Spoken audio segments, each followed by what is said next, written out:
Tonight, 20 years of Twilight. I had a great dream and woke up and I just didn't want to forget it, so I wrote it down and never stopped writing. The epic star-crossed love story that took the world by storm. Selling 160 million copies globally and inspiring the blockbuster Twilight film franchise. So the lion fell in love with the lamb. And launching its cast to stardom. I really love this movie. It's so nice though, knowing that the movie can absolutely live up to the hype. We traveled to the ethereal place where Twihard fans still flock, where it all began. It is a magical place. The drive up alone is so beautiful, and it feels kind of isolated. For a rare interview with the author, whose dream became a supernatural sensation. Women like a little danger in their men. Yes, we want them to be able to be dangerous, but we want them to be dangerous to everyone but us. We want to be the safe one, right? And for the record, who the author says she sides with in the epic love triangle. So does that mean you'd go team werewolf? This special edition of Nightline, Forever Twilight, celebrating 20 years. We'll be right back.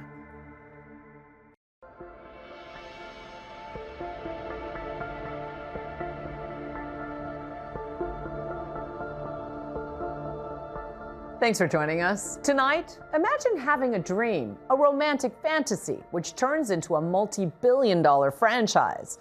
That's what happened to Stephenie Meyer after she wrote the first Twilight.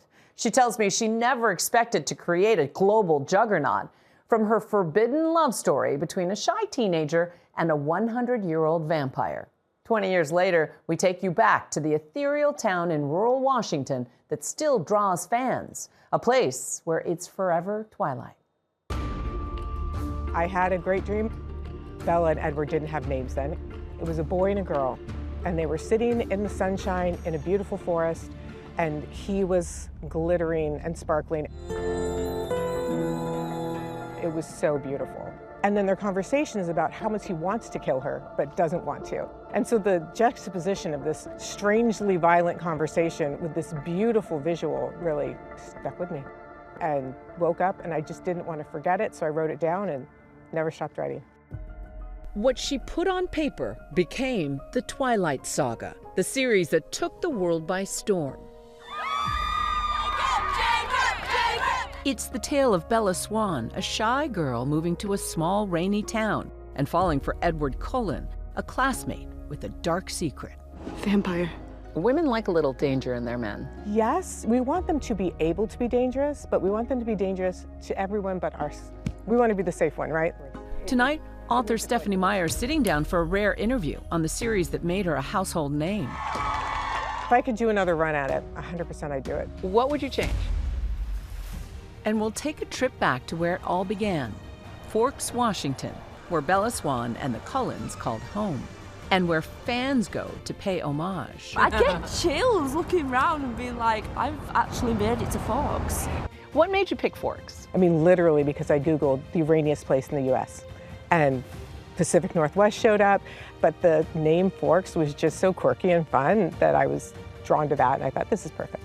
Plus, how the stars keep the magic alive all these years later. The fans are so incredible. It's just fun hanging out with them and doing the arm wrestle scene. I mean, I just brought those rocks right over here.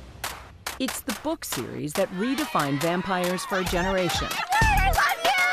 From spooky night dwellers into on-screen teen heartthrobs that dazzle in the daylight. You're beautiful. Beautiful. This is the skin of a killer, Bill. After 20 years, self-proclaimed Twihards are still just as devoted. It's the ultimate love story. Edward is the perfect man. He's like the perfect person you could ever imagine, even though he's not really human. I've been here since midnight last night. The books and the movies had some girls debating Team Edward or Team Jacob.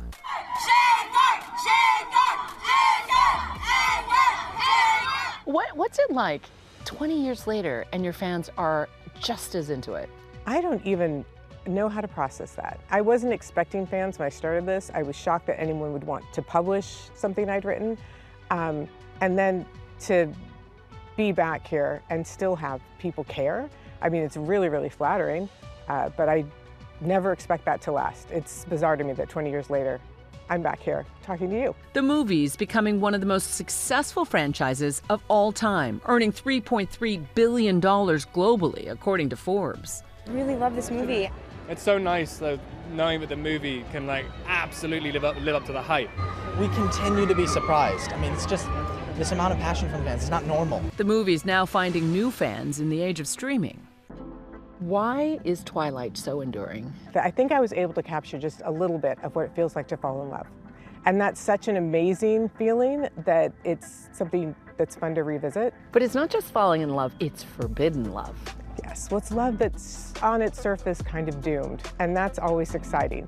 Of course, it ends up happily for them because I am who I am, and I like happy endings, but it heightens it when it's something you can't have. Why do you think so many young fans relate to Bella? I mean, some of it is that Bella is an introvert.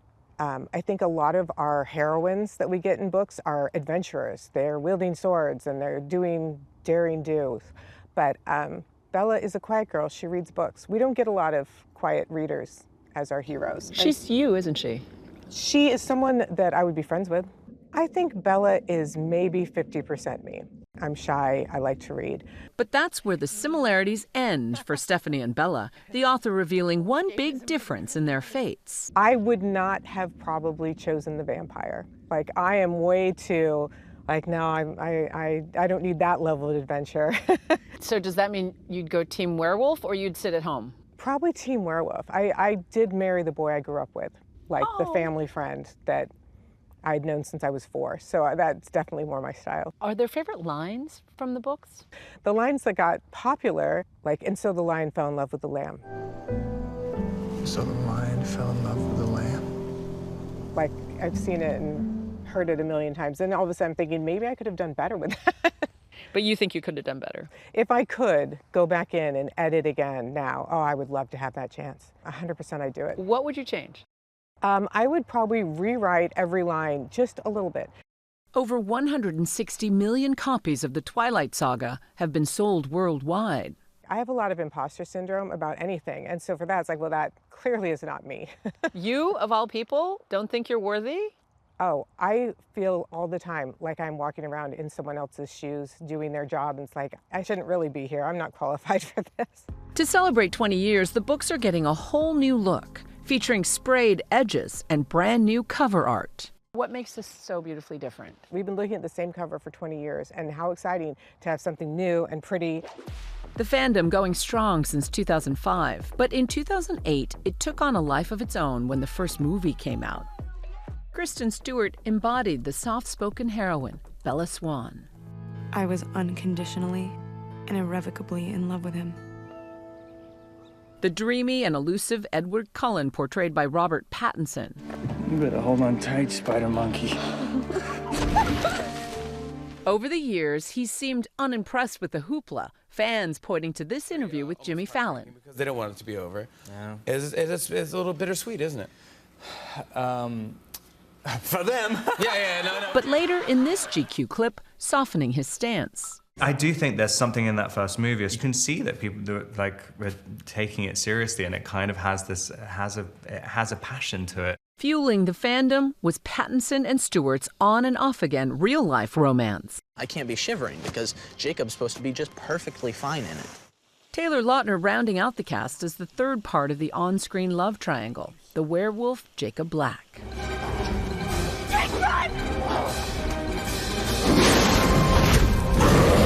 And Hollywood sweetheart Anna Kendrick getting her break in a small part as Bella's friend. Blah, blah, blah. God bless America. You got a speech.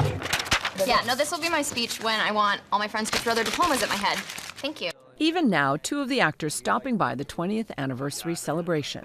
We've been doing a couple of these conventions, and we just love our characters. We have the best fans in the world. It's a bigger family. All the fans are part of the family, but, you know, the Cullens are this guy. Super fun. Kellen Lutz played the larger-than-life Emmett Cullen. I mean, I just brought those rocks right over here. This is my... I packed them. This is why I checked my bag. I brought Emmett's rock. Whoa, did you see that? Sorry, Emmett. Guess you're not the strongest vampire in the family anymore. It's a lot smaller. As you see, movies add 10 pounds. So the you rock think that they'd we be arm props, wrestle but on, they're not. They're not. They're not. I use all practical, and then we do our arm wrestle scene here. And Peter Facinelli was Carlisle, the leader of the Cullen Coven. I mean, Kellen and I had a little road trip yesterday too, and we played the Twilight soundtrack. Then I got pulled over because Cullens drive fast, so I had to be representing. With years to ponder, the two actors still have questions for the brain behind it all. Stephenie Meyer. When are you writing the next book? I want to see Renesmee and Jacob, and they're older, and there was what happens. And I'd love to ask her, but it's like, why do us vampires sparkle? Coming up, we take you to the town behind the tale, how Twilight lives on today in the tiny town of Forks, Washington. And watch what happens when the author talks to one of her biggest fans. Can I get a hug? Oh, thank you. Stay with us.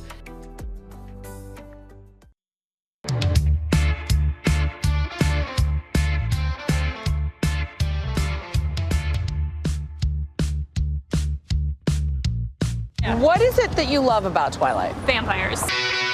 I started reading them and fell in love with it. What is it that was so mesmerizing for you about Twilight?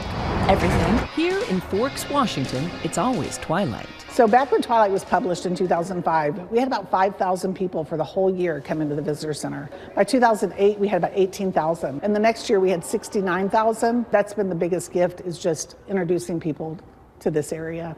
The town, population 3,400, is full of shops with souvenirs, a museum with real movie props, and locations that serve as a perfect Twilight-themed wedding backdrop. Right to the bottom.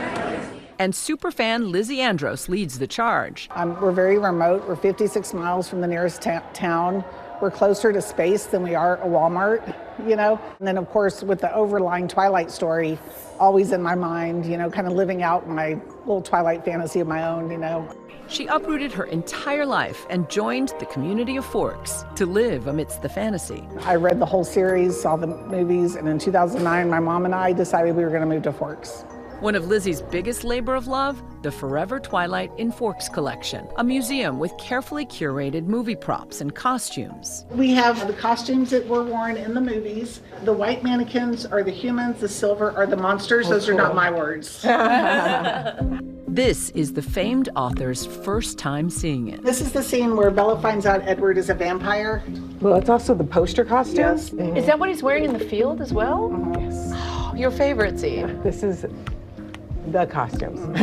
A home for the costume that was once just her dream. I love that you're a fan of the movies at times as well. Oh, the movies were super fun to see it all brought to life. For you especially. Yes. Having it in your mind's eye and then having it come to life on film.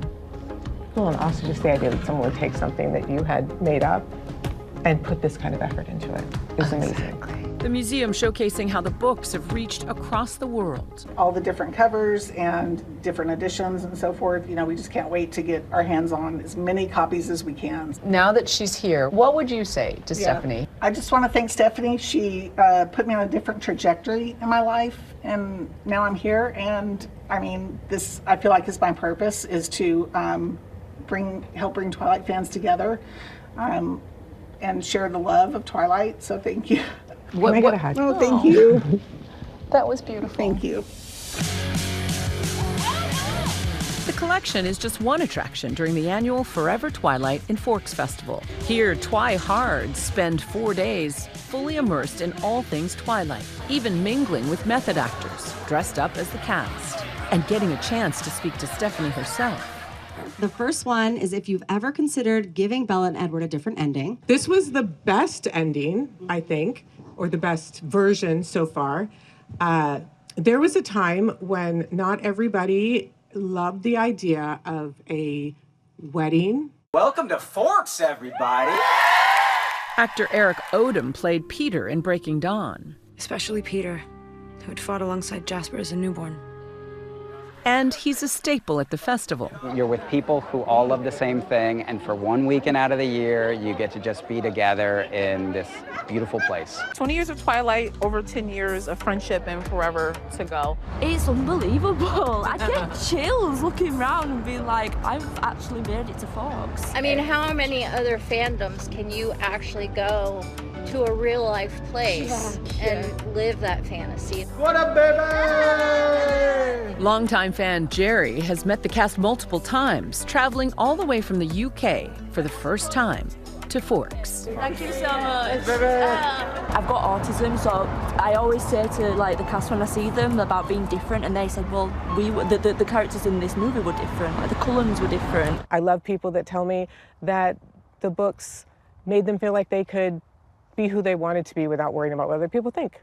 And the love story of Twilight draws people in year-round. We have planned 52 Twilight weddings as of this year, in 3 years. Forks is a hotspot for fans to tie the knot. We've done quite a few weddings, probably 500 over the last 10, 15 years, and we've just really ramped it up with the Twilight look, so we wanted to be able to offer this space. Kim Lapel's been planning weddings for years, but recently opened Evermore Haven to fulfill one specific request. They're trying to recreate the Breaking Dawn scene with the wedding scene with the hanging white flowers and the ferns down the aisles. They want to feel like they were in the book. They want to immerse themselves in the experience of it all. And they love when it rains on their wedding day. They don't want umbrellas, and they just want to live in that moment. It's tucked away in this very lush forest where we sat down with Stephenie. There's also scenes that take place in the trees like here. I grew up in the desert. I had never been to Washington when I wrote the novels, but I had dreamed of living somewhere that looked like this, that was beautiful and moist, and it was cool all the time. All the fans we talked to say that your books helped people get through tough times. Fiction is good for that. The fact that anyone read it is amazing. The fact that it helped people is, I would love that to be the legacy, that it made people happier. When we come back, will we ever find out where Edward and Bella would be today? Stay with us.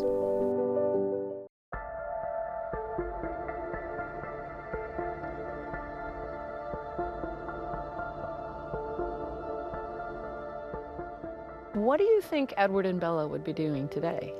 For me, the beginning and the middle are easy. Ending things is harder because we don't end, right? Our stories keep going after the exciting parts. For me, Bella and Edward are frozen where Breaking Dawn ended. I have other stories outlined that I don't know if I'll ever get to. But for me, the stories go on, but I haven't gotten there yet. So they're just kind of on a pause. And that's Nightline. See you right back here tomorrow. Thanks for staying up with us. Good night, America.